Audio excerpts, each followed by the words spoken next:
تم يوم أمس عرض الحلقة 153 من مسلسل منظمة.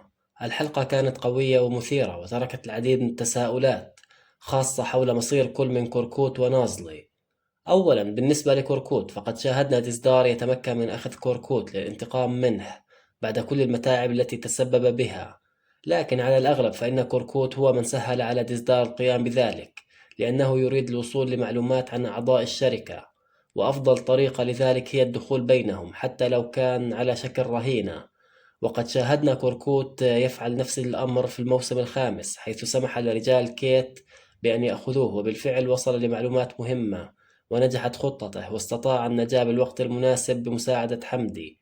وأتوقع أن يحدث نفس الشيء هذه المرة أيضا، لكن بمساعدة القوات الخاصة، حيث من المتوقع أن يذهب حمدي ويخبر رئيس جوهر بما حدث مع كوركوت، وسيقوم جوهر بتحريك فريق من القوات الخاصة في الوقت المناسب لإنقاذ كوركوت، لكن طبعا دون إظهار أنهم من القوات الخاصة حتى لا تنكشف حقيقة كوركوت.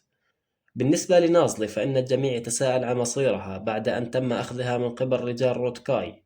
نازلي لم تموت ولم تنفصل عن طاقم المسلسل، حيث أن الممثلة التي تلعب الدور لا تزال مستمرة، لكن من الممكن أن نازلي ستفقد جنينها بعد تعرضها للضرب، وسنشاهد بعض الدراما بين نازلي وأوزاي الذي سيغضب بعض الشيء بعد علمه أن نازلي أخفت عنه حملها، لكنه سيهدأ بعد ذلك لأن نازلي لها مكانة كبيرة في قلبه.